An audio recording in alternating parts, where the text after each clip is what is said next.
स्वागत है आपका संस्कृति चित्र चैनल पर। क्या आप जानते हैं कि सारे तीर्थ बार बार करने और गंगा सागर की यात्रा केवल एक बार करने का महत्व क्यों बताया गया है? गंगा को मात्र एक नदी नहीं बल्कि मोक्षदायिनी क्यों माना जाता है और जिस स्थान पर गंगा सागर से मिलती है उसे एक महातीर्थ क्यों कहा गया है? इसके पीछे एक प्राचीन और अद्भुत पौराणिक कथा छिपी है जिसे बहुत कम लोग जानते हैं। आज हम आपको गंगा सागर तीर्थ के महत्व के साथ साथ इस प्रसिद्ध कहावत सारे तीर्थ बार बार गंगा सागर एक बार के पीछे छिपे रहस्य से भी परिचित कराएंगे। ऐसा माना जाता है कि इस पौराणिक कथा को सुनने मात्र से भक्तों की सभी मनोकामनाएं पूर्ण होती हैं। इसलिए इस पवित्र कथा को अंत तक सुने और अपनी आस्था व्यक्त करने के लिए हर हर गंगे अवश्य लिखें। गंगा सागर भारत के तीर्थों में एक महातीर्थ माना जाता है। यह वह पावन स्थान है जहां गंगा माता सागर से मिलती हैं।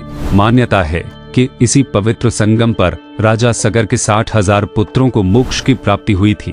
हर वर्ष मकर संक्रांति के अवसर पर यहाँ एक विशाल मेले का आयोजन होता है जहाँ लाखों श्रद्धालु पवित्र गंगा स्नान के लिए एकत्रित होते हैं। मान्यता है कि इस दिन गंगा सागर में स्नान करने से 100 अश्वमेध यज्ञ और 1000 गायों के दान के बराबर पुण्य फल प्राप्त होता है। भारत की नदियों में सबसे पवित्र मानी जाने वाली गंगा नदी गंगोत्री से निकलकर अनेक राज्यों से होती हुई पश्चिम बंगाल पहुंचती है जहां वह सागर में विलीन हो जाती है। गंगा और सागर के इसी पावन संगम स्थल को गंगा सागर कहते हैं। इसे सागर द्वीप भी कहा जाता है और यह भारत में आयोजित होने वाले सबसे बड़े धार्मिक मेलों में से एक है। गंगा सागर अपनी सदियों पुरानी मेले की परंपरा के लिए विश्व विख्यात है। हिंदू धर्म ग्रंथों में इस पवित्र स्थल का उल्लेख मोक्ष धाम के रूप में किया गया है जहां स्नान व दर्शन से मुक्ति प्राप्त होती है। मकर संक्रांति पर दुनिया भर से लाखों श्रद्धालु मोक्ष की कामना लेकर यहां आते हैं और पुण्य की डुबकी लगाते हैं। पश्चिम बंगाल के दक्षिण 24 परगना जिले में स्थित इस पवित्र तीर्थ स्थल पर कपिल मुनि का प्रसिद्ध मंदिर भी है। कपिल मुनि ने भगवान राम के पूर्वज और इक्ष्वाकु वंश के राजा सगर के 60,000 पुत्रों का उद्धार किया था। मान्यता है कि मकर संक्रांति पर गंगा सागर में स्नान करने से मोक्ष का मार्ग प्रशस्त होता है और यह तीर्थ यात्रा सैकड़ों अन्य तीर्थों की यात्रा के समान पुण्य प्रदान करती है। कहा जाता है कि हर कोई गंगा सागर की यात्रा नहीं कर पाता। यही सत्य एक प्रसिद्ध लोक कहावत में प्रकट होता है, सारे तीर्थ बार बार गंगा सागर एक बार। यह कहावत उस दौर की है जब गंगा सागर पहुंचना अत्यंत कठिन था और इसे एक दुर्लभ तीर्थ यात्रा माना जाता था। किंतु आधुनिक परिवहन और संचार सुविधाओं के विकास से अब यहाँ आना कहीं अधिक सुगम और सुलभ हो गया है। पौराणिक मान्यताओं के अनुसार ऋषि मुनियों के लिए गृहस्थ आश्रम या पारिवारिक जीवन वर्जित होता है, किंतु भगवान विष्णु के अनुरोध पर कर्दम ऋषि, जो कपिल मुनि के पिता थे, उन्होंने गृहस्थ जीवन स्वीकार किया। उन्होंने इसके लिए एक शर्त रखी कि भगवान विष्णु को उनके पुत्र के रूप में अवतरित होना होगा। भगवान विष्णु ने यह शर्त स्वीकार कर कपिल मुनि के रूप में जन्म लिया, इसलिए उन्हें भगवान विष्णु का अवतार माना जाता है। आगे चलकर गंगा और सागर के संगम स्थल पर कपिल मुनि ने अपना आश्रम स्थापित किया और घोर तपस्या करने लगे। इसी दौरान राजा सगर ने अश्वमेध यज्ञ का आयोजन किया। इस यज्ञ की परंपरा के अनुसार यज्ञ के अश्व को स्वतंत्र रूप से छोड़ दिया गया और वह विभिन्न राज्यों से होकर गुजरने लगा। प्रथा के अनुसार जिन राज्यों से यह अश्व गुजरता उन्हें राजा सगर की अधीनता स्वीकार करनी पड़ती। यदि कोई राजा इन घोड़ों को रोकता तो उसे युद्ध के लिए तैयार रहना पड़ता था।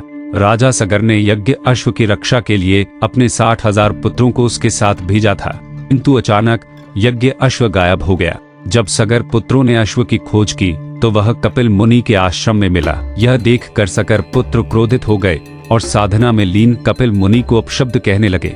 उनकी इस उद्दंडता से कपिल मुनि कोपित हो गए और उन्होंने अपने तेजस्वी नेत्रों की अग्नि से उन्हें भस्म कर दिया। मुनि के श्राप के कारण सगर पुत्रों की आत्मा को मोक्ष नहीं मिला और वे पृथ्वी पर भटकती रहीं। कई वर्षों बाद राजा सगर के वंशज राजा भागीरथ अपने पूर्वजों की आत्मा को मोक्ष दिलाने के उद्देश्य से कपिल मुनि से क्षमा याचना करने पहुंचे। राजा भागीरथ की भक्ति भावना और समर्पण से प्रसन्न होकर कपिल मुनि ने उन्हें एक उपाय बताया। उन्होंने कहा कि सगर पुत्रों को मोक्ष केवल गंगा जल के स्पर्श से ही प्राप्त हो सकता है।